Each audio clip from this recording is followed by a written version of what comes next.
yes. A nation or world of people who will not use their intelligence are no better than animals who do not have intelligence. Such people are stakes on the table and beasts of burden by choice and consent. Do you fit that description? I certainly hope not. If you do, then it's time to wake up and change it. And if you really want to know in a nutshell what's wrong with this country, go in your bathroom and look in the mirror. Everybody write this down. Write it down. Monday, March 15th. That's a Monday, March 15th, 8 p.m. to 11. The Lafayette Hotel, 2223 El Cajon Boulevard, San Diego. That's Monday, March 15th, 8 p.m. to 11. The Lafayette Hotel, 2223 El Cajon Boulevard in San Diego. I'm going to be giving a lecture that night entitled The Sacrificed King, and I will prove to you beyond any shadow of any doubt that John F. Kennedy was assassinated by the religion known as Mystery Babylon, specifically by the arm of Mystery Babylon that calls itself the Scottish Rite of Freemasonry. I will prove it to you folks. I want to see you. I want to meet you. I want to shake your hand. I want to see who my radio audience is. If you're a CAGI member, I specifically really look forward to meeting CAGI members. You are my heroes. You are the ones who do the dirty work, who are constantly digging out and sending in information. So if you're a CAGI member, I want to meet you. I want to see you. I want to shake your hand. If you're just a listener to this show, I still want to meet you. I want to shake your hand. I want to see you. And you're going to want to hear and see what I have to say and show you on Monday, March 15th at 8 p.m. at the Lafayette Hotel, 2223 El Cajon Boulevard in San Diego, California. The price of admission is $40. If you're a CAGI member, it's $30. CAGI members get a 25% discount to this lecture. Sometimes CAGI members get a bigger discount, but this is all I was able to negotiate with the promoters of this event in San Diego. By the way, I will be there all weekend. I will be there the 13th, 14th, and 15th. Actually, I'll be there the 12th, 13th, 14th, and 15th. I'll have a room at the hotel. If you want to come earlier, I'd like to meet you. I'd like to sit down and talk to you. I plan on having some conferences with some good people, some patriots in my room. And you'll get to meet my wife and my little daughter, Pooh. They're both looking forward to meeting you also. So, please, put it on your calendar. Start saving your money. Make sure that you are there. It is important. Now, at the same time in this hotel, the National New Age and Truth About UFOs conference is going on. So if you're interested in any of this nutty Looney Tune stuff, you might want to come down and go to some of that too. Now, some of these speakers have something to say. Most of them, however, are as nutty as a fruitcake, and so is what they say. I know, I've been to many of these. I've talked to these people so many times, it's pathetic. I've sat in and listened to them, and you talk about lies and deception and just plain old bullshit. You hear a lot of it at these conferences.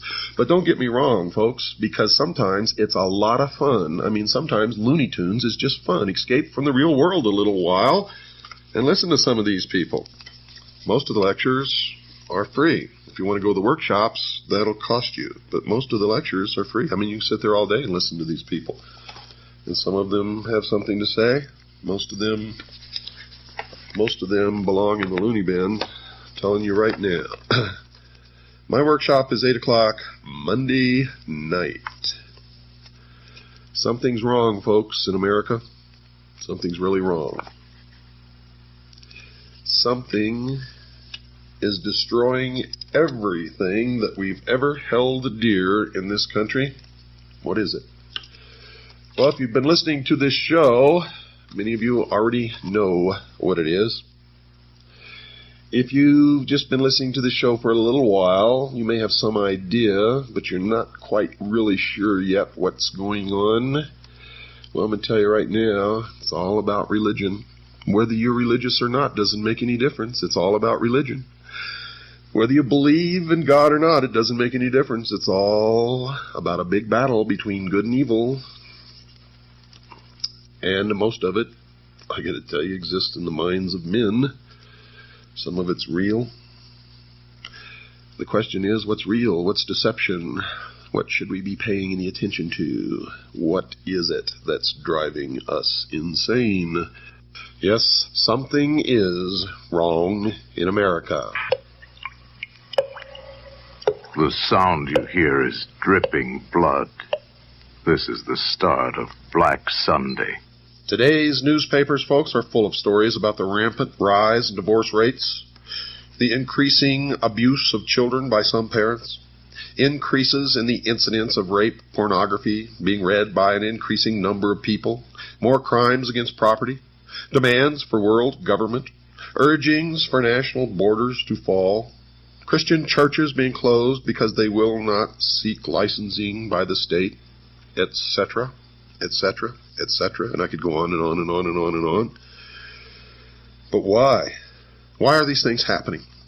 Why are all of the legacies of the past, the family, national borders, the right to practice any chosen religion, the right to private property, among other things, under such an attack? Is it possible that there are actually people and organizations who really want to change the basic order of things? Well, my regular listeners know the answer to that. Clues to the answers to these questions, folks, can be gleaned from some comments made by people and organizations that are talking about these wide-ranging changes in the nature of our lifestyle. An Associated Press dispatch on July the 26th, 1968 reported this, quote, New York Governor Nelson A. Rockefeller says as president he would work toward international creation of a new world order, unquote. And you thought George Bush coined that phrase? Surprise, surprise. On January the 30th, 1976, a new document called the Declaration of Interdependence was introduced to the American people, and it was signed by 124 traitors, 32 senators, and 92 representatives, altogether 124 traitors in Washington, D.C., and it read in part, quote, 2 centuries ago, our forefathers brought forth a new nation. Now we must join with others to bring forth a new world order, unquote. And you thought George Bush coined that phrase. Surprise, surprise. Another individual who has commented is Henry Kissinger, probably the greatest traitor this nation has ever known, former Secretary of State. According to the Seattle Post-Intelligence of April 18, 1975, Mr. Kissinger said, quote, Our nation is uniquely endowed to play a creative and decisive role in the new order which is taking form around us, unquote. George Bush gave the commencement address at Texas A&M University on May 12, 1989, and he used similar words as well. His speech was on the subject of Soviet-American relations, and he was quoted as saying in part, quote, Ultimately, our objective is to welcome the Soviet Union back into the world order. Perhaps the world order of the future will truly be a family of nations, unquote. Historian Walter Mills maintained that prior to World War I, Colonel Edward Mandell House, the major advisor to Woodrow Wilson, the president at the time, had a hidden motive for involving America in the war. The historian wrote this, quote, The colonel's sole justification for preparing such a batch of blood for his countrymen was his hope of establishing a new world order of peace and security, unquote. You see how these people fool themselves? They always say that the end is peace and security, a world utopia. But to get it, they spill more blood than ever has been spilled in history. Each time they try to bring about their utopia, the blood runs in the streets. They're liars. They're hypocrites. They're manipulators, deceivers. They're the worshipers of Lucifer.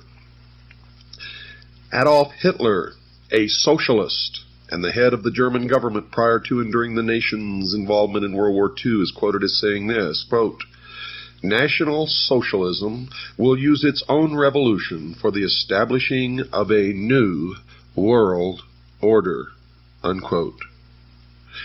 Adolf Hitler was a socialist. Nazi means National Socialism. Hitler confided to Hermann Rauschning, the president of the Danzig Senate, quote, "National Socialism is more than a religion. It is the will to create Superman," unquote. And what is the number of the man?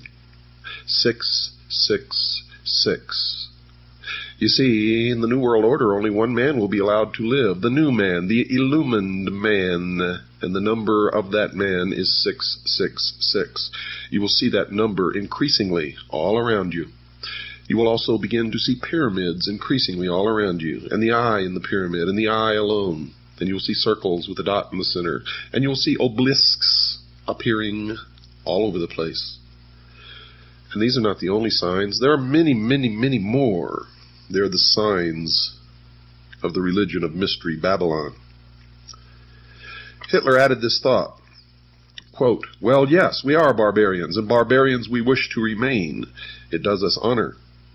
It is we who will rejuvenate the world. The present world is near its end. Our only task is to sack it," unquote. Another book on his background quoted his comments that his Nazi party had a hidden purpose, one that was not perceived by the world at large. Mr. Hitler was quoted as saying this, "He who has seen in National Socialism only a political movement has seen nothing, for it is a religion." The humanist religion issued a manifesto in 1933 stating its beliefs about the world in general. It took the following position about the need for the wealthy governments to share their wealth with the less fortunate nations. It is the moral obligation of the developed nations to provide, through an international authority, economic assistance to the developing portions of the globe. Now that is a lie, folks.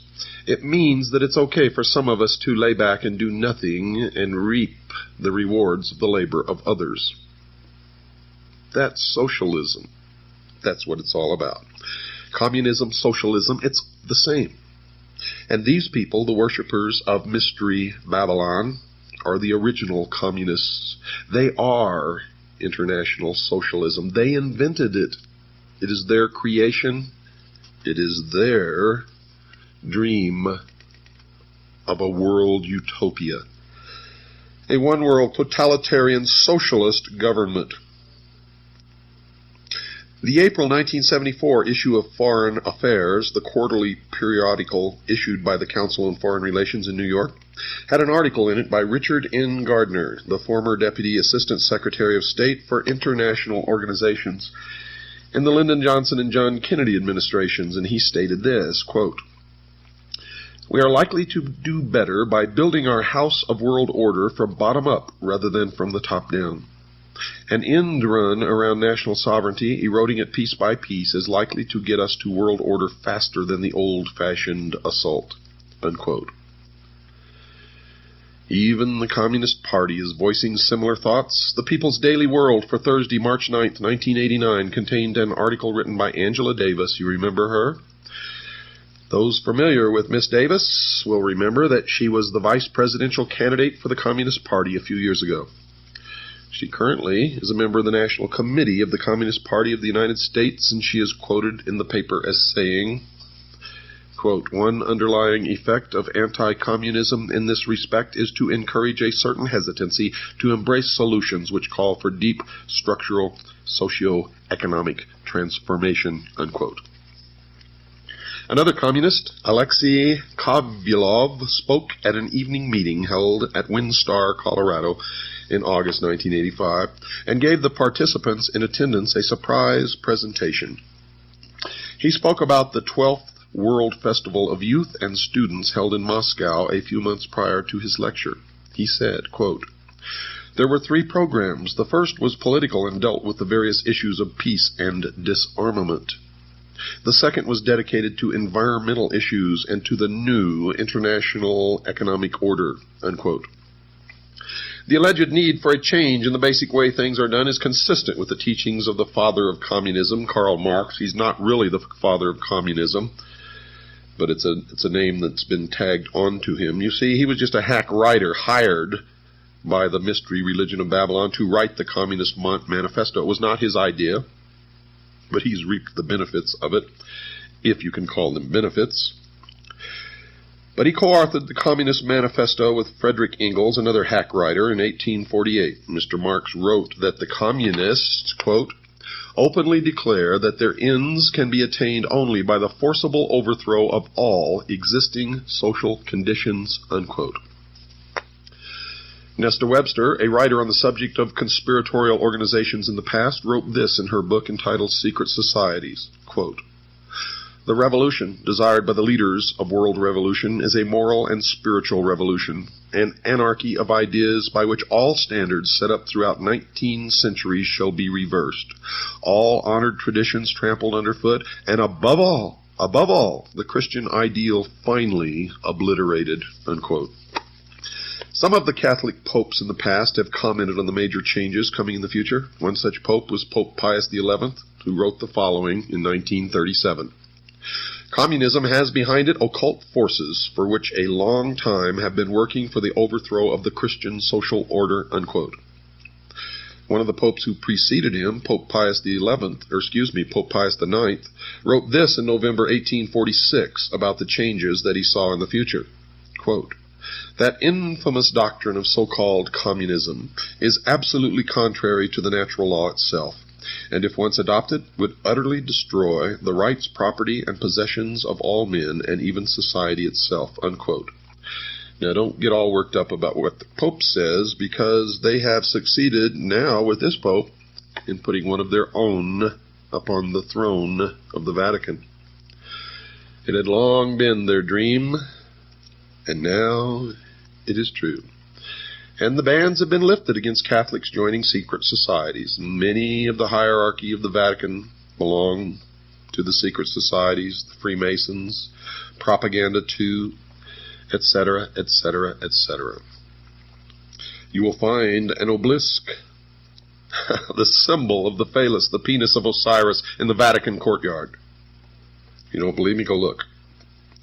Another individual who wrote about the future was Dr. Jose Arguelles of an organization known as the Planet Art Network. Dr. Arguelles wrote, quote, also implicit in all these events is a call for another way of life, another way of doing things, a redistribution of global wealth, in short, a new world order, unquote. Now, just what the future society was that these people are talking about was described in a brief manner by Marilyn Ferguson in her book entitled The Aquarian Conspiracy, and she wrote this, quote, the new world is the old, transformed, unquote. Another clue about what is in store for the future world was offered by Dr. James H. Billington, who received his doctorate as a Rhodes Scholar. Where have you heard that before? You have a Rhodes Scholar sitting in the Oval Office right now.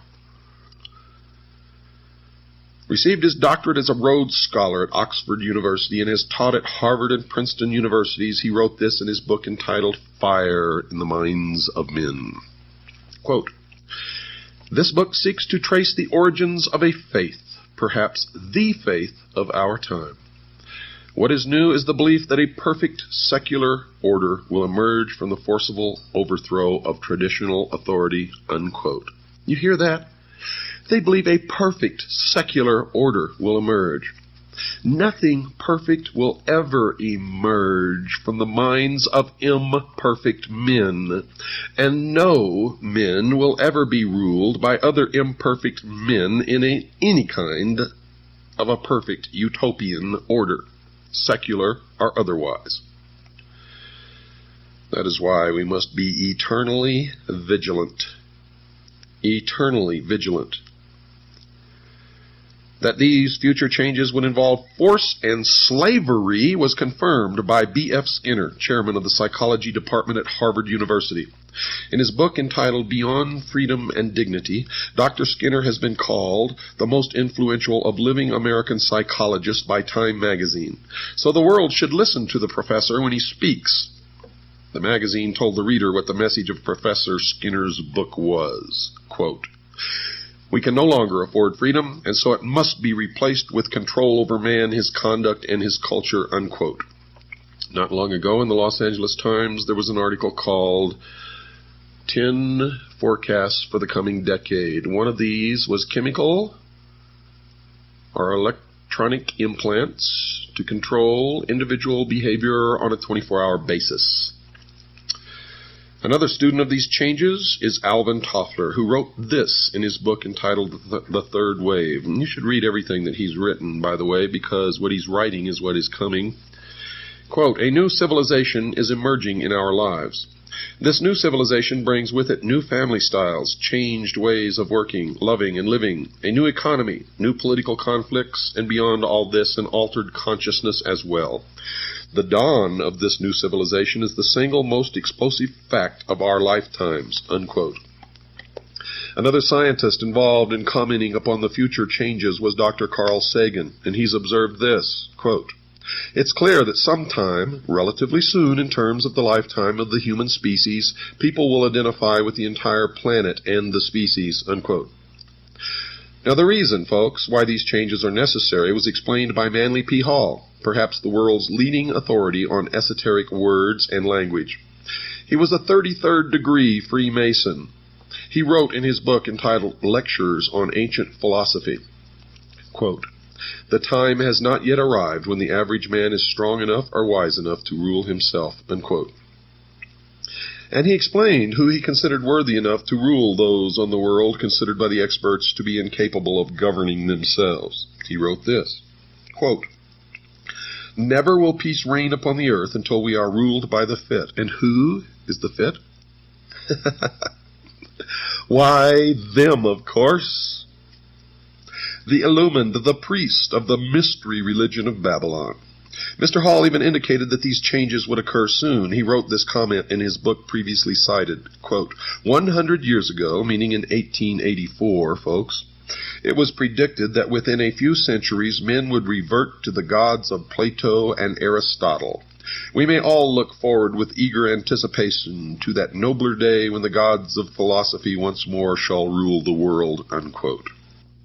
Aldous Huxley, in his book called Brave New World Revisited, quotes a character called the Grand Inquisitor in one of Fyodor Mikhailovich Dostoevsky's parables as saying this, quote, "In the end they, the people, will lay their freedom at our, the controller's feet, and say to us, 'Make us your slaves, but feed us,'" unquote.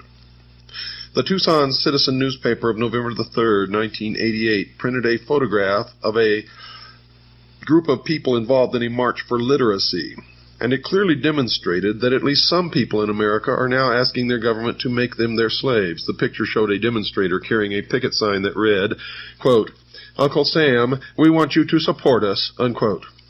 Mr. Huxley gave us a date when we could expect these changes to occur. He wrote the following in his book written in 1958, quote, "The 21st century will be the era of world controllers," unquote. And then he told us why these controllers would not fail.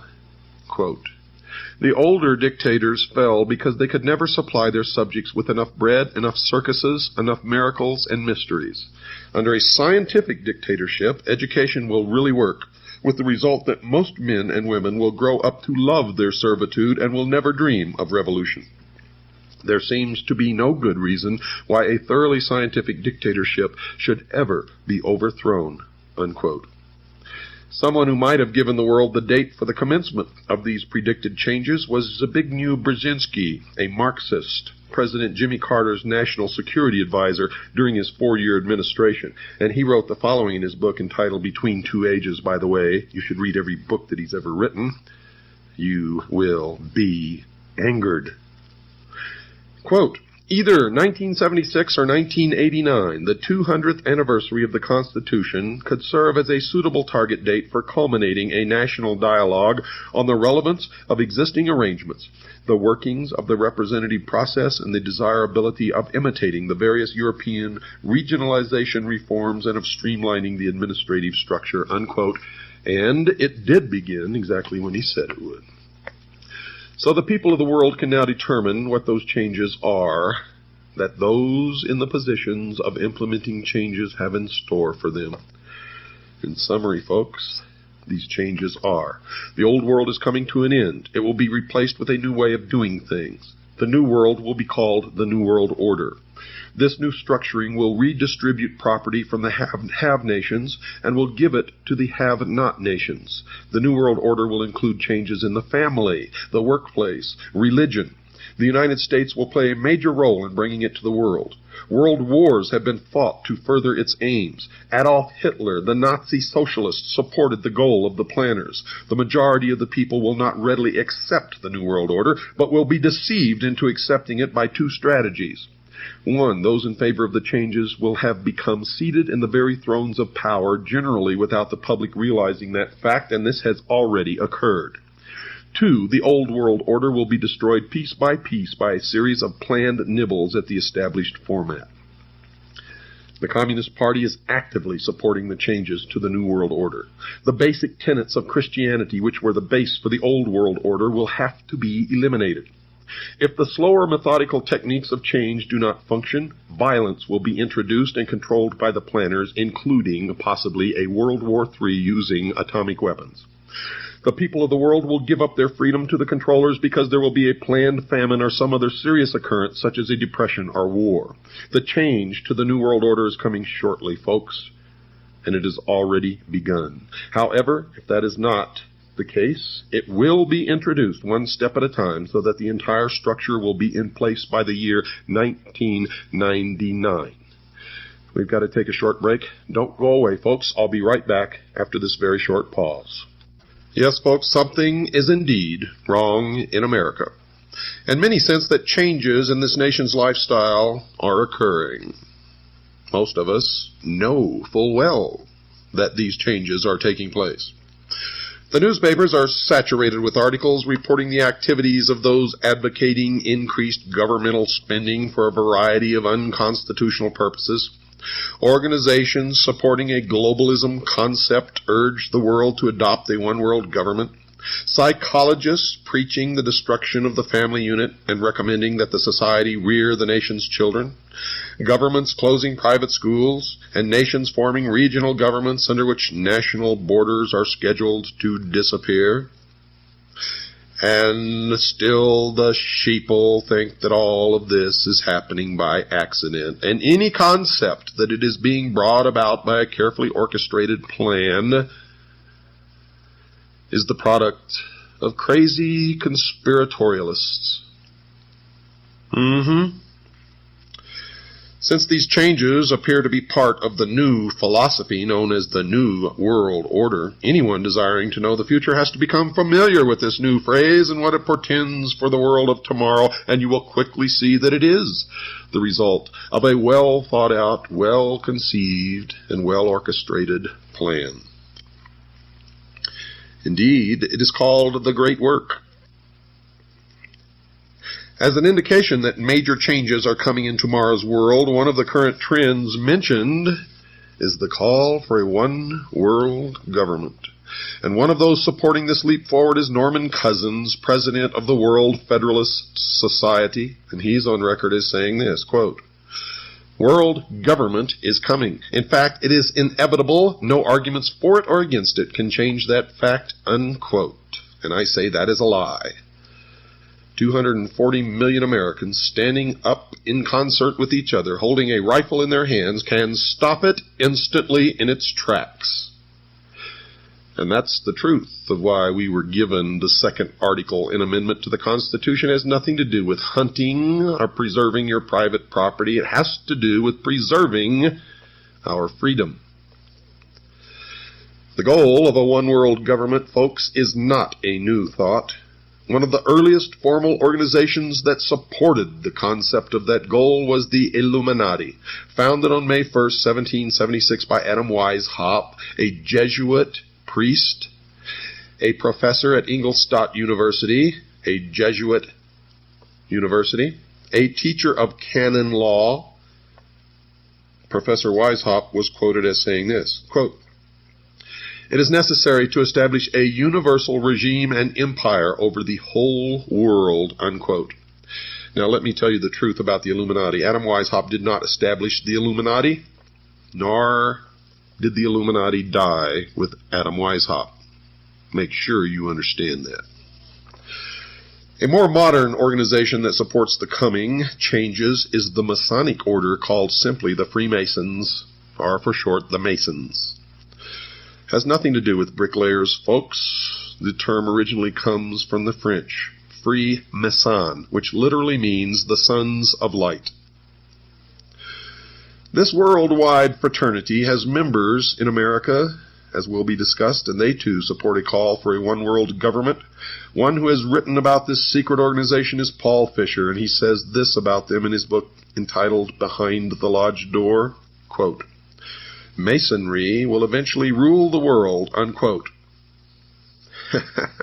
Benevolent fraternal organization? Albert Pike, and you're going to hear an awful lot about Albert Pike during this series, the sovereign grand commander of the Scottish Rite of Freemasonry here in the United States from 1850 to 1891, the man who founded the Ku Klux Klan and B'nai B'rith, wrote a book entitled Morals and Dogma. And when and if you can find that book, don't pass it up, buy it and read it. Mr. Pike has been praised by his fellow Masons as a member almost without parallel in the history of the Masonic order. He was a great friend of Giuseppe Mazzini, the ruler of the European branch of the Illuminati. Carl Cloudy himself, a Masonic writer of great esteem, wrote this about Pike. Quote, "Albert Pike, one of the greatest geniuses Freemasonry has ever known. He was a mystic, a symbolist, a teacher of the hidden truths of Freemasonry," unquote. So the outsider can know that whenever Mr. Pike speaks, he speaks with authority and knowledge. He is perhaps the greatest Masonic writer of all time, and I would add next to Manly P. Hall. His book is given to each Scottish Rite Southern Jurisdiction Freemason who is asked to read it. There seems to be a difference of opinion as to whether or not this book is still required reading for each Scottish Rite Mason, as we were told that it was given to each Scottish Rite Mason in Tucson. Other Masons say that that is not true, but you have to remember they're sworn not to reveal the secrets of the lodge, and therefore you can never trust them to tell you the truth no matter what they're telling you. But in this book, Morals and Dogma, Pike informs the new Mason about the moral teachings of the Masonic Lodge. He instructs the Masonic reader that the order will eventually be asked to rule the entire globe, and he wrote this, quote, "The world will soon come to us for its sovereigns and pontiffs. We shall constitute the equilibrium of the universe and be rulers over the masters of the world," unquote. He wrote this supportive statement in a book entitled Legenda, quote, "And thus the warfare against the powers of evil that crushed the order of the temple goes steadily on, and freedom marches ever onward toward the conquest of the world," unquote. Reference to the order of the temple is reference to the Knights Templars, who were destroyed in concert by King Philip of France and Pope Clement V. And the powers of evil referred to in this paragraph is the Christian church, the Christian religion, Christianity as a whole. Let me read it to you again, just in case you weren't paying attention. Quote, "And thus the warfare against the powers of evil that crushed the order of the temple goes steadily on, and freedom marches ever onward toward the conquest of the world," unquote. The order of the temple Mr. Pike was writing about was the Knights Templar, which was, according to him, quote, "devoted to the cause of opposition to the tiara, the Pope's triple crown, and the crown of kings," unquote. Well, then is it any wonder that the King of France and the Pope crushed the Templars in France? For that is the only place that they were truly crushed. Mr. Pike said that the Catholic Church was a power of evil because it had crushed the Templars, even though he admitted that they were devoted to opposition to the Church and its leader, the Pope.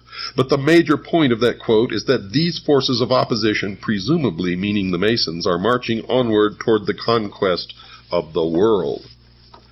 Mr. Pike repeated his devotion to the conquest of the world with this comment at the end of his book entitled Morals and Dogma, quote, "Such, my brother, is the true word of a Master Mason, such the true royal secret which makes possible, and shall at length make real, the holy empire of true Masonic brotherhood, unquote.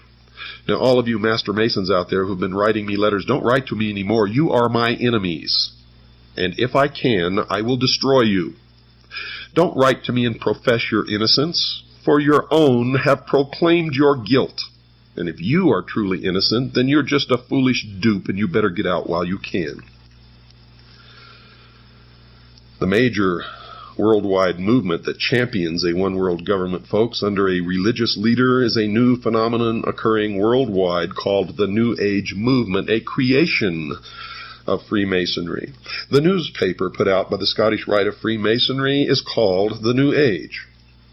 Tex Mars, a researcher into this new religion, has written 2 books on the subject. Both of these books are excellent primers for those who wish to know more about the beliefs of this religion. The 2 books are entitled Dark Secrets of the New Age and Mystery Mark of the New Age, and he has written, quote, "The New Age movement has undeniably taken on the definite form of a religion, of course, because it is Mystery Babylon." He goes on to say, "Complete with an agreed-upon body of doctrine, printed scripture, a pattern of worship and ritual, a functioning group of ministers and lay leaders," unquote. Another writer who has written 2 books on the New Age religion is Constance Cumby. Her 2 books are called The Hidden Dangers of the Rainbow and A Planned Deception. She has written this, quote, "The New Age movement is a religion, complete with its own Bibles, prayers, and mantras, Vatican City, Jerusalem equivalents, priests and gurus, born-again experiences, they call it rebirthing, spiritual laws and commandments, psychics and prophets, and nearly every other indicia of a religion," unquote. The new religion has a series of leaders. One is a woman named Alice Bailey, a prolific writer on the subject of the New Age. She was the founder of an organization called the Arcane School, one of the major Lucis Trust divisions. The Lucis Trust was a major publisher of books supporting the religion and published a newsletter or newspaper called Lucifer.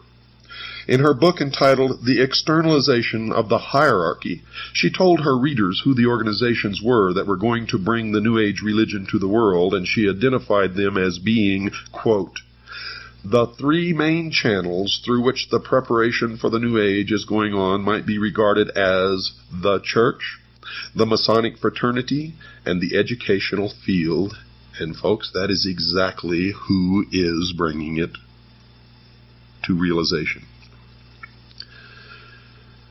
The main thrust of this program is going to be to examine only one of the 3 organizations mentioned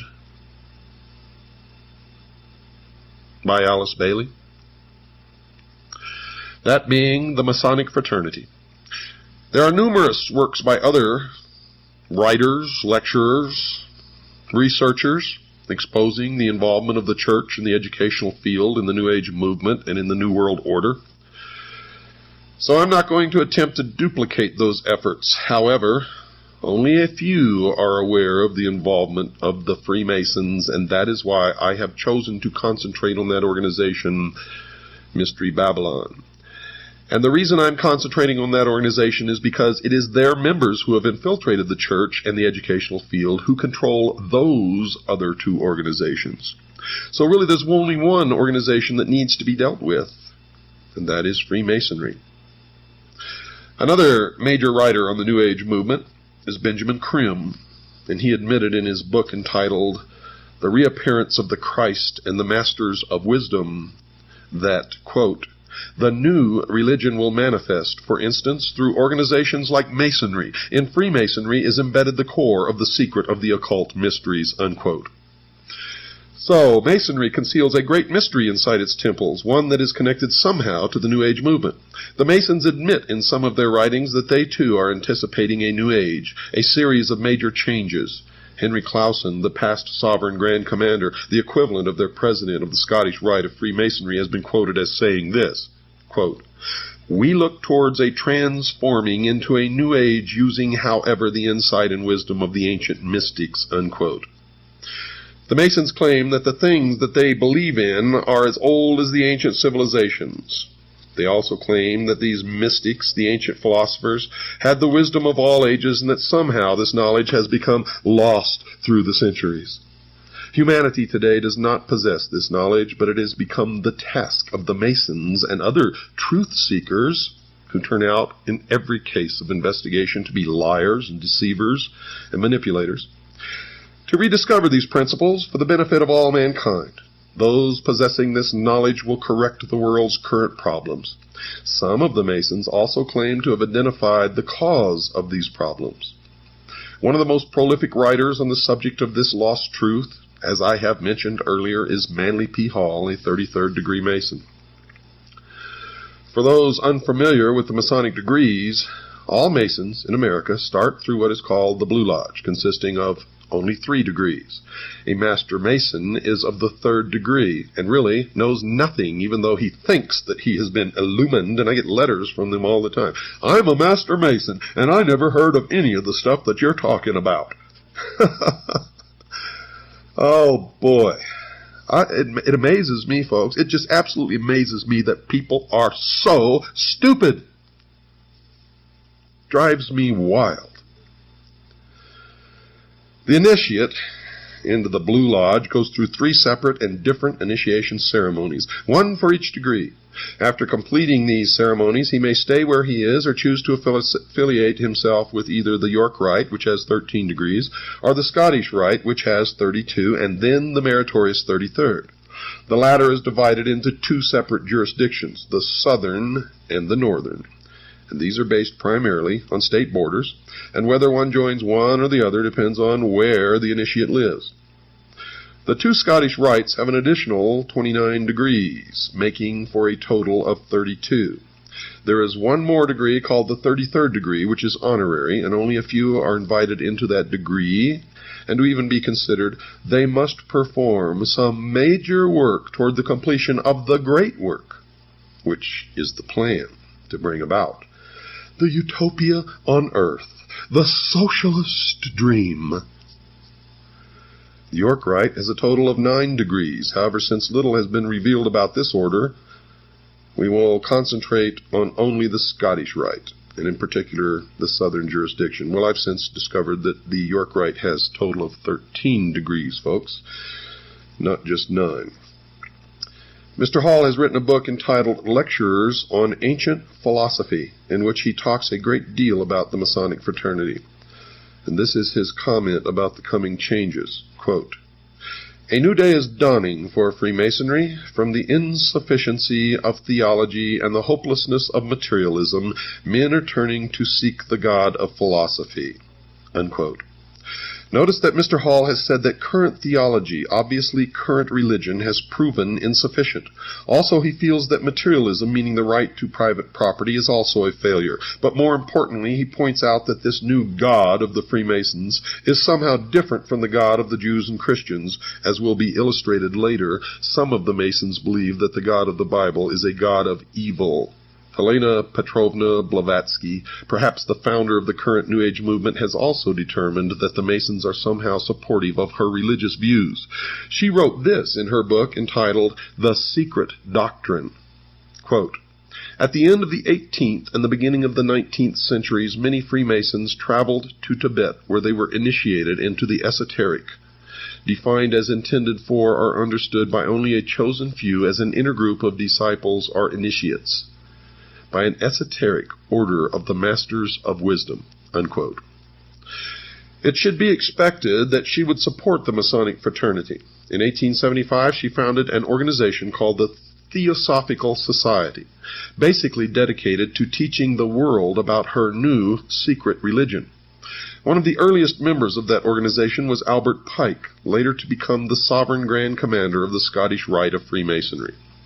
Albert Pike, who later became a 33rd degree Mason, the highest degree attainable, also saw that there were some significant changes coming and that he was supportive of those changes. He wrote the following in his book entitled Morals and Dogma. Quote, "We can look on all the evils of the world and see that it is only the hour before sunrise and that the light is coming." Unquote. Now, if Mr. Hall is right, the evils that his fellow Mason Albert Pike saw are connected to current religion, and that which is coming is somehow different from these religious views.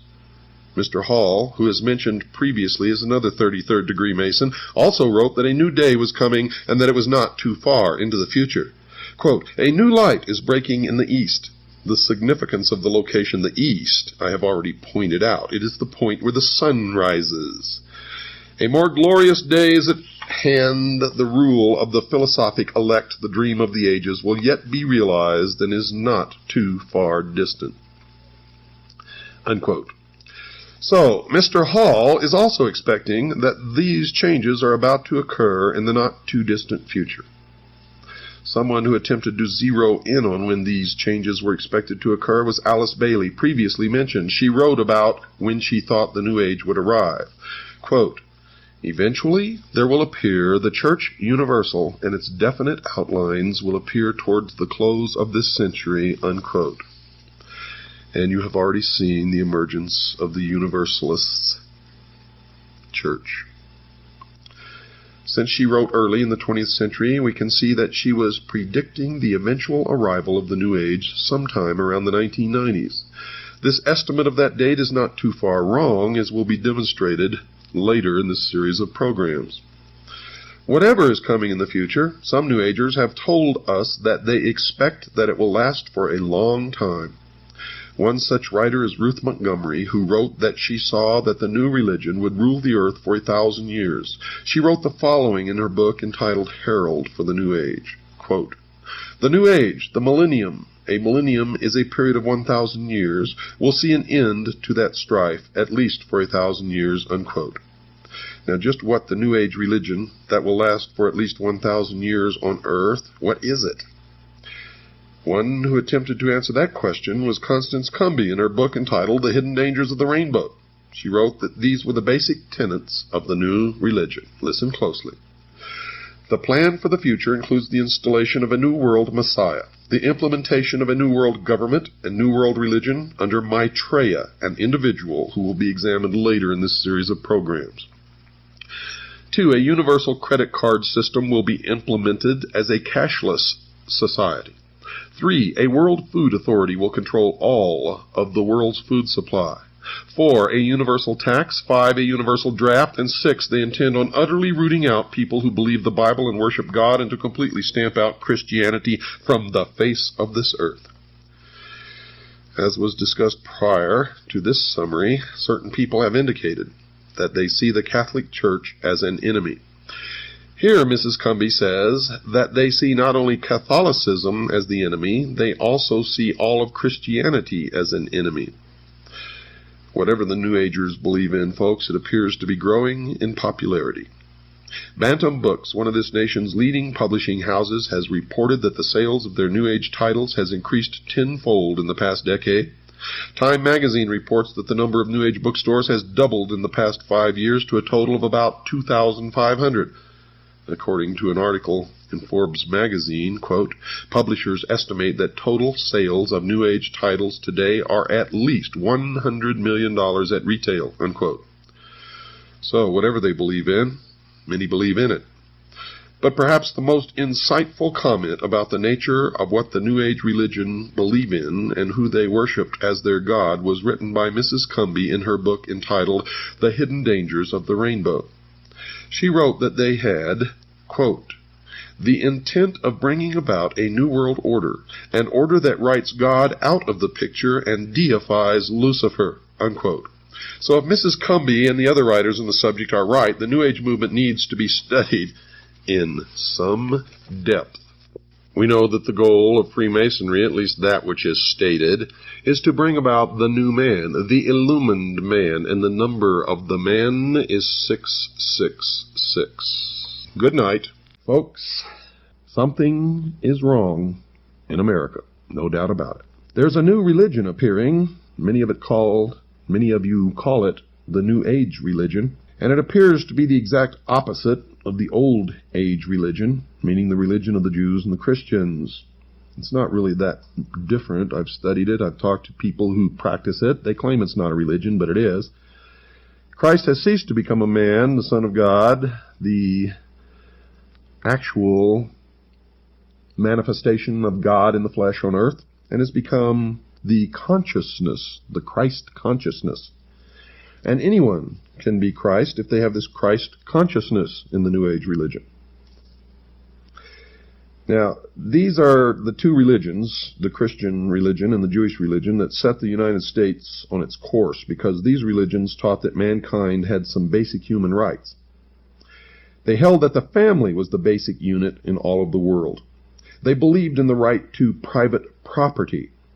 They believed in the unalienable, which is defined as being incapable of being surrendered, right to life. They held that each person had the right to worship their God, and they held that all had the right to freedom of association, as shall be so disclosed during this series. These positions were deemed to be self-evident by those who wrote the American Declaration of Independence and the Constitution, and became the cornerstones of the American civilization. The term self-evident, folks, means that these human rights were not worthy of debate because they stood on their own simply because they were true. They could not be debated because they were creator endowed by God. Yet, folks, today these cornerstones of American life are no longer self-evident to many. They are being publicly discussed. People and organizations are now debating whether an individual has the basic human rights to life, liberty, and property. There's a great danger in this. Friedrich Wilhelm Nietzsche, a German philosopher and one of the teachers of many of the world's leading communist revolutionaries and international socialists, put the argument quite succinctly in this statement, quote, "I condemn Christianity. I raise against the Christian church the most terrible of all accusations that any accuser uttered. It is to me the highest conceivable corruption," unquote. Remember, the priests, the initiates of the mystery schools, believe that Christianity is a corruption of the mysteries, the worship of Lucifer, represented by the sun, the light, Osiris. Tex Mars, an author who has written in opposition to the New Age, wrote this about their hatred of the Christians. Quote, "The New Age believer is told, you could be a god in the next instant if only those horrible Christians weren't around with their poisonous attitudes," unquote. That thought was illustrated by another of the important New Agers, David Spangler, who wrote this in his book entitled Reflections on the Christ. Quote, "We can take all the scriptures and all the teachings and all the tablets and all the laws and all the marshmallows and have a jolly good bonfire and marshmallow roast because that is all they are worth," unquote. So the New Age, like the Masons, feel that Christianity is the enemy, a force to be countered, not by open debate, but by contempt and ridicule, and as shall be illustrated later, by even murder. And remember, the source of the New Age movement is the Order of the Freemasons. Other parties wish to join the debate. In 1911, the Socialist Party of Great Britain published a pamphlet entitled Socialism and Religion, in which they placed their position about religion into the arena. Quote, "It is therefore a profound truth that socialism is the natural enemy of religion. A Christian socialist is in fact an anti-socialist. Christianity is the antithesis of socialism," unquote. So the socialist, the New Ager, and the Mason have declared war on the Christians. And, as in every war, the enemy must be defeated even by bloodshed if necessary. This war has deep roots in history, and I will cover those roots so that you will understand it perfectly where this came from. This war is no different. Bloodshed is anticipated by all parties in the battle. Lavetti Lafferty and Bud Hollowell, two New Agers, started the discussion about how their religion sanctions the use of violence against the Christian community. They wrote the following in their book entitled The Eternal Dance. Quote, "This is a time of opportunity for those who will take it," apparently meaning the New Agers, the initiates of the mystery religions, socialists. "For others," apparently the Christians, "if the earth is unsuitable for them, if they will not accept the New Age religion, they will go on to other worlds," unquote, which simply means they will be exterminated. You better listen to me, folks. I am a messenger, and my message is unmistakable, and it had better not fall upon deaf ears, for those deaf ears will be rendered dead in the coming New World Order. Another New Age spokesman, Maharishi Mahesh Yogi, the guru sought out by the rock and roll group known as the Beatles and others, has been quoted as saying, quote, "There has not been and there will not be a place for the unfit. The fit will lead, and if the unfit are not coming along, if they will not accept the New Age religion, there is no place for them. In the age of enlightenment, there is no place for ignorant people. Non-existence of the unfit has been the law of nature," unquote. Another example of New Age thinking on this vital issue came from a pamphlet available in a bookstore selling New Age material. It was published by something called the Guardian Action Publications of New Mexico, and it was entitled Cosmic Countdown. This pamphlet alleged that it had received these thoughts from something called higher intelligence, and it directed its attention to the hunger disease problem in the Third World, and the pamphlet simply stated, quote, "The world should be forewarned to be on the lookout for diseases which have been suppressed for years, suddenly rearing their ugly heads and decimating populations already on the verge of starvation in the Third World nations. Although these peoples will eventually be replaced by the new root race about to make its appearance in a newly cleansed world, nevertheless, for the moment, this is a tragedy," unquote. You see, they have made incredible admissions, but none of you are looking, none of you are reading, none of you are absorbing. In fact, most of you are so stupid that you think that the only thing you should read is what you personally believe in or agree with. How can you exist in this world ignorant of the opinions and the writings and the thoughts of everyone else, including your enemies? The words reveal an incredible scenario. You see, these people in the Third World nations are going to be entirely replaced by what they call, quote, "a new root race," unquote. That eventuality will not be a tragedy. The tragedy is that these people are dying now due to starvation and disease, but when they die later or they're all gone and they're replaced by the new root race, that won't be a tragedy. The concept that a new race of people will inhabit the world in the New Age millennium has been expressed by other believers in the religion. Ruth Montgomery, previously mentioned, has written about that change.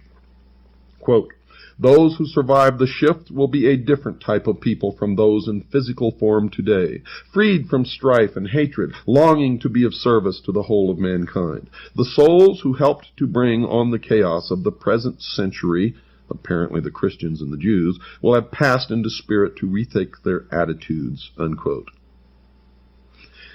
To show that the New Agers are talking about the physical death of the enemy, one must only search the writings of other New Agers. Another believer to write on the subject of the destruction of those who will not accept the new religion was Ruth Montgomery, and she has been quoted as saying in a transcribed interview carried by a magazine called Magical Blend, quote, "Millions will survive and millions won't. Those who won't will go into the spirit state because there is truly no death," unquote. Estimates of the number to perish have been made by some New Agers. One who has made such an estimate is John Randolph Price, who was quoted by Tex Mars in his book about the New Age, and he said that, quote, "John Randolph Price was told by his spirit guide that up to 2.5 billion might perish in the coming chaos," unquote. And we already know that the goal of the plan called Global 2000 is to deplete the population by 2 billion people by the year 2000. Now, that estimate is about half of the current world population, 2.5 billion. Another estimate of the number required to die because they will not accept the new religion was offered by the so-called Tibetan master, Dwal Kul, who has said in one of his channeling experiences that 1/3 of all humanity must die by the year 2000. That would be about 2 billion people, at least. Channeling is one of the strange activities occurring inside the New Age religion. I have witnessed this, and I can tell you most channelers are just fraudulent con artists who are taking the money of those who pay to hear this channeling from dead spirits or ancient teachers or other world spirits. Some of the believers claim that they have the ability to call forth the deceased spirit of someone who lived many years before.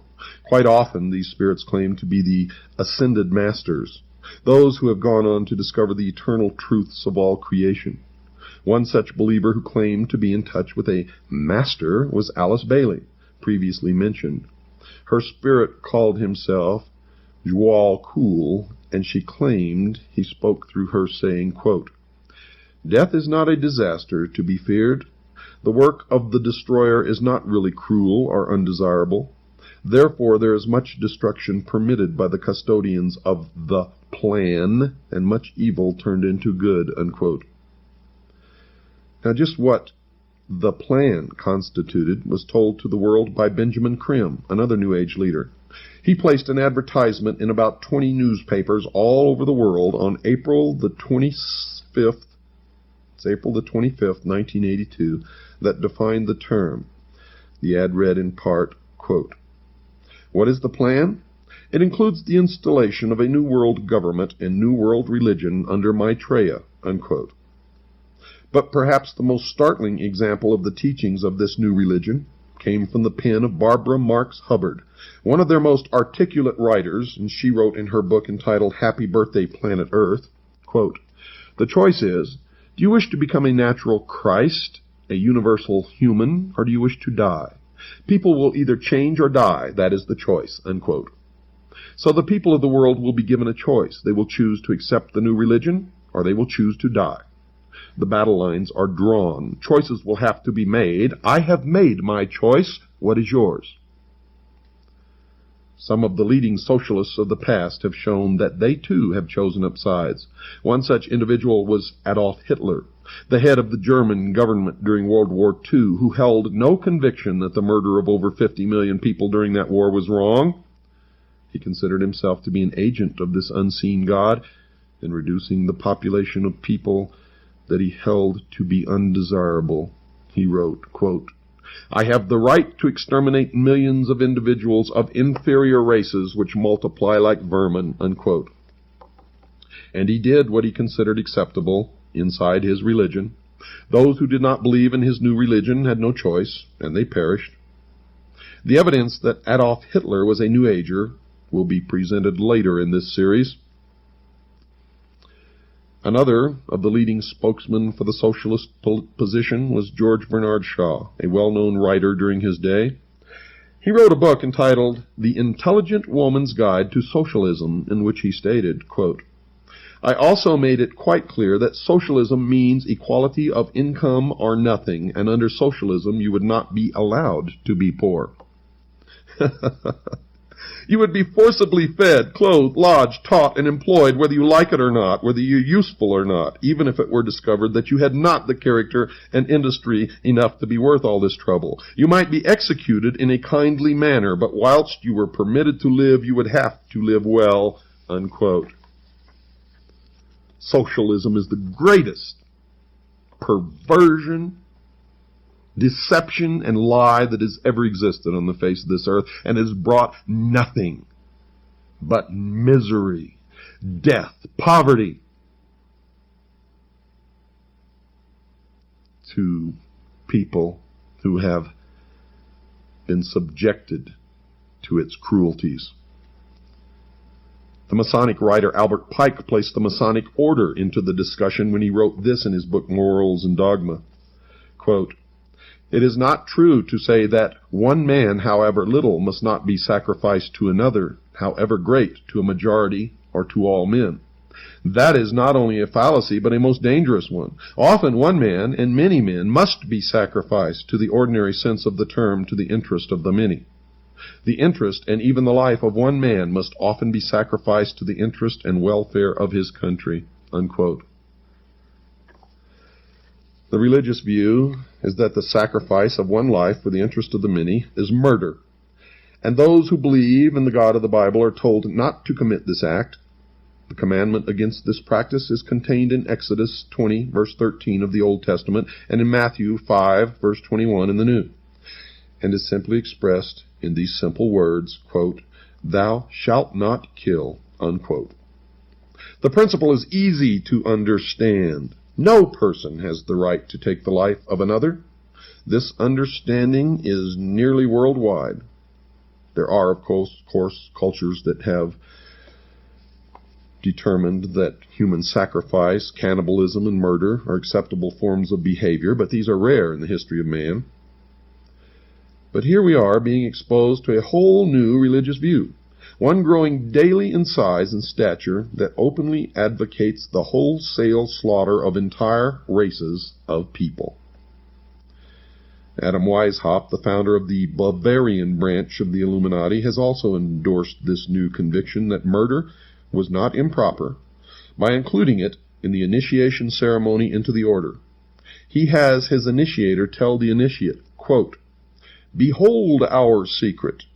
If in order to destroy all Christianity, all religion, we have pretended to have the sole true religion, remember that the end justifies the means, and that the wise ought to take all the means to do good which the wicked take to do evil." Unquote.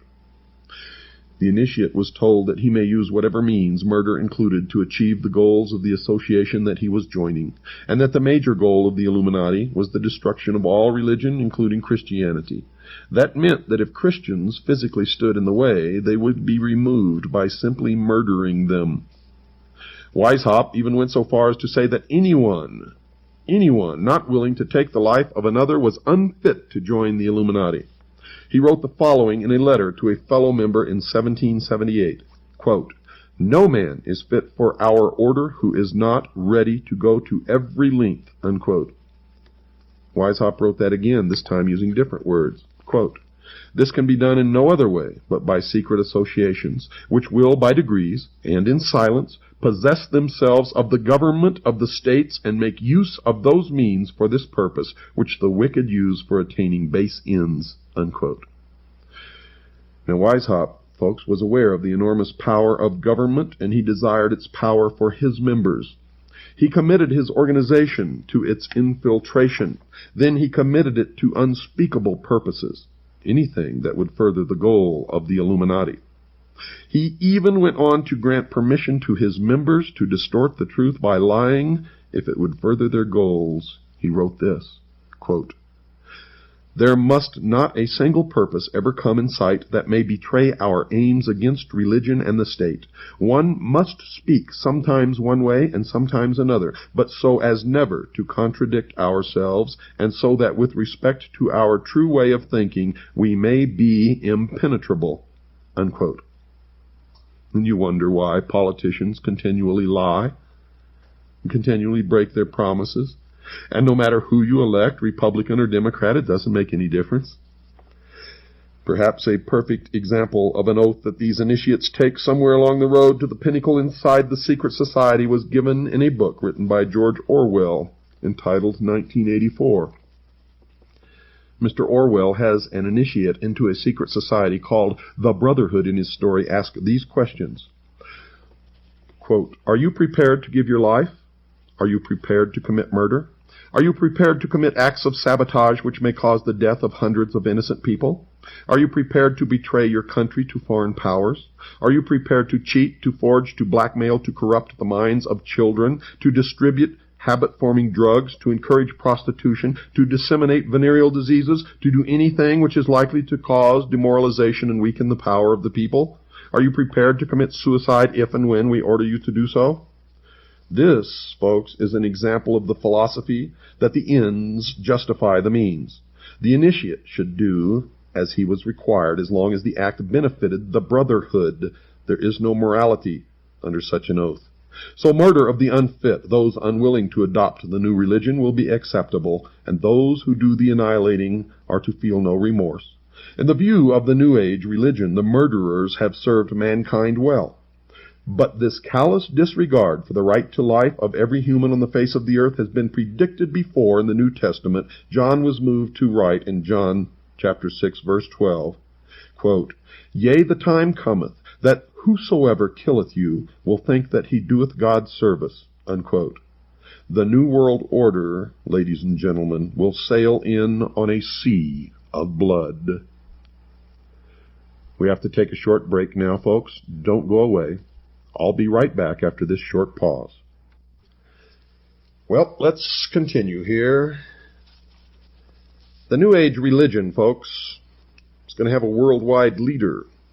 A charismatic political and religious leader that they call Lord Maitreya. At least so far that's who they call him, or that's what they call him. This individual, as far as I know, has not made his public appearance yet, but the New Agers claim that he is on the earth at the present time. They claim that he came to live with the Asian community in East London, England, in July 1977 by descending from his ancient retreat in the Himalaya mountains along the border of India and Tibet. They further believe that his imminent emergence into full public view is assured. They also claim that this individual is the one that the Christians call Christ, the Jews call the Messiah, the Buddhists call the fifth Buddha, the Hindus call Krishna, and the Muslims call the Imam Mahdi. In other words, all of the major religions of the world are awaiting the arrival of this one individual. It is their claim that this one individual living now in London is the one expected by all of these religions. However, when we search London with a fine-tooth comb, we can find no trace of any living individual named Maitreya or fitting this description, are recognized as this religious leader. Isn't that strange? And they say that he is on the earth now, patiently waiting for the appointed time to reveal his existence to the peoples of the world. They say that he will apparently assume the leadership of all of these religions, and when he does, he will create a one-world religion. The New Agers have written that in the esoteric tradition previously defined as being intended for or understood by only a chosen few as an inner group of disciples or initiates, in other words, the esoteric means hidden. They claim that the word Christ is not the name of an individual, but the name of an office or function within the spiritual hierarchy of masters. They claim that the masters are a group of perfected men who have guided human evolution from behind the scenes for centuries, and they believe that this Lord Maitreya is that Christ. Now, Manly P. Hall has written of this individual by identifying him as, quote, the way, the truth, and the life, which coming to every life redeems all who accept it, unquote. Tex Mars has quoted this individual as saying, quote, my army is ready for battle, my masters of wisdom and myself at the head. That battle will be fought for the continuance of man on this earth. Rest assured that my army shall triumph, unquote. Well, it appears that the battle to be fought between the followers of Lord Maitreya and the rest of humanity is still in the future. But at least one of the participants has an army already prepared. How about you? One who claims to have seen the birth in a vision of someone who seems to fulfill the requirements of this Maitreya was astrologer Jean Dixon. Her major claim to being a prophet is her prediction, reportedly made before the event of the assassination of President John Kennedy in 1963. However, her credentials were dealt a serious blow in 1968 when she also prophesied that the Soviet Union would be the first to put a man on the moon. Another of her prophecies was that the Republican Party would be victorious in 1968. And it was with the election of Richard Nixon, a Republican. But she also predicted that within the following decade, 1970 to 1979, the two-party system, as we have known it, will vanish from the American scene. She further predicted that Richard M. Nixon had excellent vibrations for the good of America and would serve the country well. So you can see that she is a very accurate person from which to judge the course of the future. If you want to know the truth, folks, I am the most accurate prophet of future events in history. In history. Those who question her inability to correctly predict that America, not the Soviet Union, would become the first to place a man on the moon, and that the two-party system has not vanished from the scene, and that President Nixon apparently did not have good vibrations for this nation and would later be removed from office by the event commonly referred to as Watergate, can only presume that she must have been given inside information about the assassination of President Kennedy. And that would account for her knowing at least, in that event, the true future. Secondly, one can only wonder why this non-prophet should be listened to about anything after her appalling record on prophecies, but there is reason to believe that she might have been asked to write an account of this vision of the important birth by the New Age religion, because they wanted the official imprimatur of someone commonly referred to as a prophet. In other words, folks, her prophecy might have been written to legitimize his claim to be a man-god, so that when this individual made his public appearance himself, the public would marvel at the fact that his birth had fulfilled a prophecy. But in any event, Ruth Montgomery wrote a book about her entitled The Gift of Prophecy, in which she wrote about the very revealing and intriguing vision that Jeane Dixon allegedly had. Quote, "The vision, which Jeane considers the most significant and soul-stirring of her life, occurred on February the 5th, 1962. She saw the brightest sun she had ever seen." Isn't it funny how that sun always pops into this stuff? Now remember that reference to the sun, folks. "Stepping out of the brightness were a Pharaoh and Queen Nefertiti." Remember here that these two individuals were Egyptians. Now this will become significant later on. In fact, it's already significant if you've been listening to this show. The couple thrust forth a baby as if offering it to the entire world. Now another interpretation, because they sprang from the sun, could be that this is Osiris and Isis and the child is Horus, and that is exactly the esoteric, real interpretation, although Jeannie Dixon never said this. Jeane looked at the baby and then said, according to the author, quote, "I knew here is the beginning of wisdom," unquote. Remember what I told you? Osiris is the doctrine, Isis is the church, the child Horus is the body of illumined initiates. So what Ruth Montgomery wrote can be summarized as follows. A sun deity gives the world a child from Egypt who possesses enormous wisdom, and this event allegedly took place on February the 5th, 1962. The interpretation of these symbols have already been discussed and will continue to be discussed during this series, and the significance will be plain to all. Jeane then says, quote, "A child born somewhere in the Middle East shortly after 7 a.m. Eastern Standard Time on February the 5th, 1962, will revolutionize the world. Before the close of the century, he will bring together all mankind in one all-embracing faith. Mankind will begin to feel the great force of this man in the early 1980s, and during the subsequent 10 years, the world as we know it will be reshaped into one without wars and suffering. His power will grow greatly until 1999, and this year is extremely significant, as will also be discussed, at which time the peoples of this earth will probably discover the full meaning of the vision," unquote. So according to this vision, a child born on February the 5th, 1962, will grow up to bring a one-world religion onto the face of the earth, and his efforts will be successful in 1999. The New York Times newspaper, folks, ran 3 consecutive articles on the conjunction of 5 planets, the sun, the moon, and an invisible body that astrologers call Ketu, starting on February the 4th, 1962.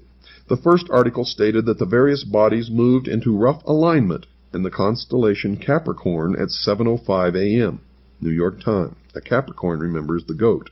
In history, the goat was the goat of Mendes, or the ram. And the newspaper article also says that they would remain in that alignment until 7:17 a.m., New York time, Monday.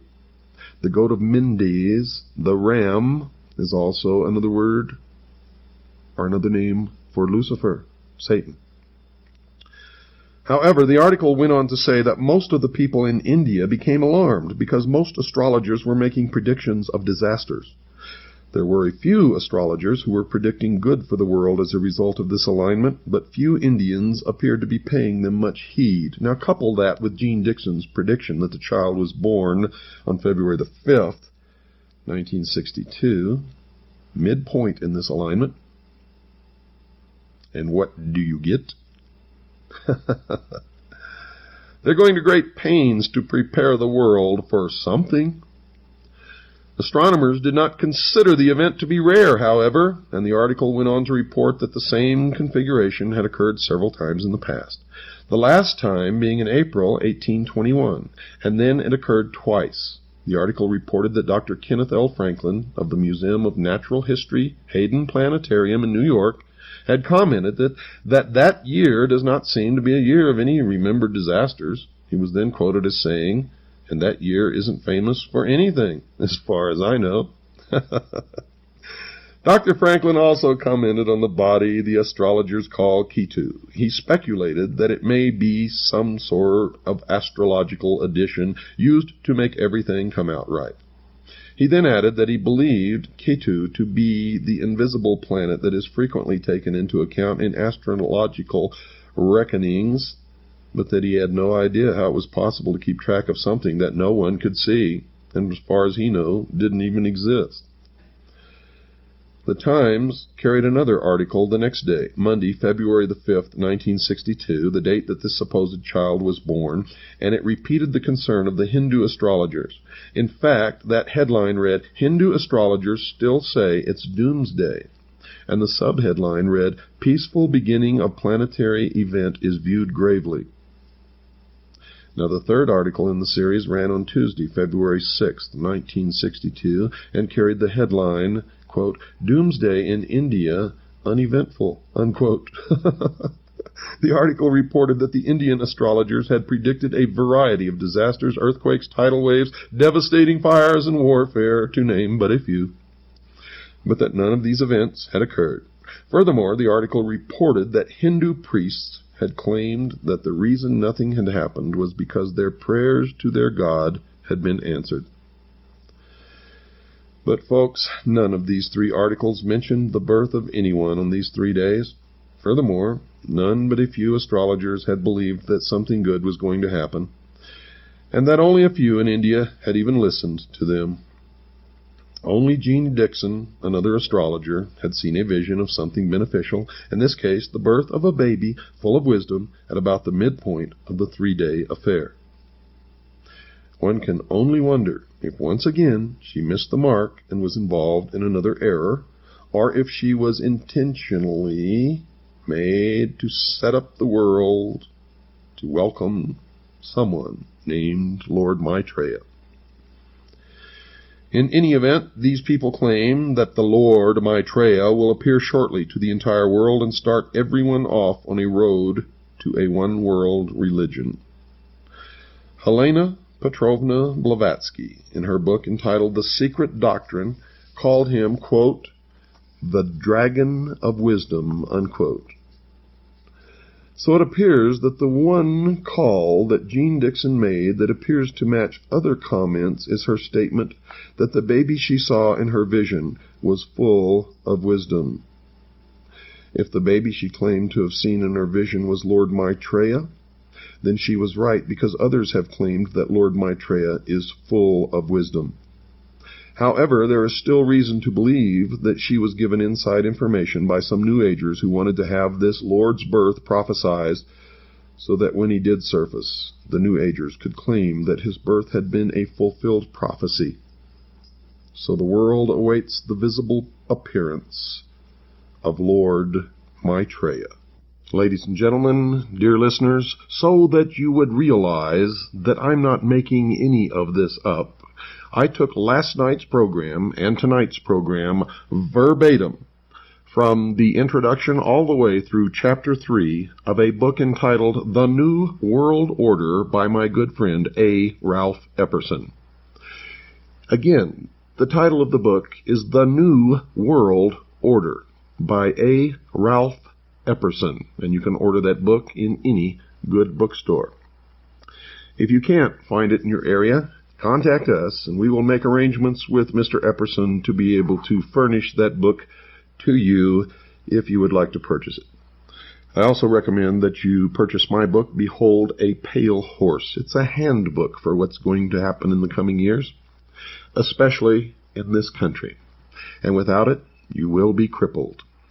If you would like to purchase my book, Behold a Pale Horse, if you're a CAGI member, send $25. That includes postage and handling. If you're not a CAGI member, send $30. That includes postage and handling. Also ask for a packet of information on how to join CAGI and all of the other things that we have available for you. Send it to Stan at Post Office Box 889, Camp Verde, Arizona, 86322. That's P.O. Box 889, Camp Verde, Arizona, 86322. Or you can call Stan at 602-567-6109. That's 602-567-6109. While you're at it, folks, reach way down deep into your pockets. Make a check or money order out to WWCR to help us pay for this airtime. If you like this show, if you want it to continue, then please make out a check to WWCR and send it along with your request for information to Stan. Folks, we are nearing the end of the road of civilization as we know it unless we wake up. Unless we take control and make sure the future is what we want it to be. And one of the things that we must do now immediately is stop fighting amongst each other. Stop fighting the man who doesn't look like you, or the woman who doesn't look like you, the people who have a different skin color than you do. We must learn to live together, and it's nobody else's business what somebody else's religion is. It doesn't hurt us if they want to practice their religion as long as they are not hurting us in the process. So why go to war with them? We are all brothers and sisters in this world, no matter who we are. Let's learn to live together and love each other. Good night.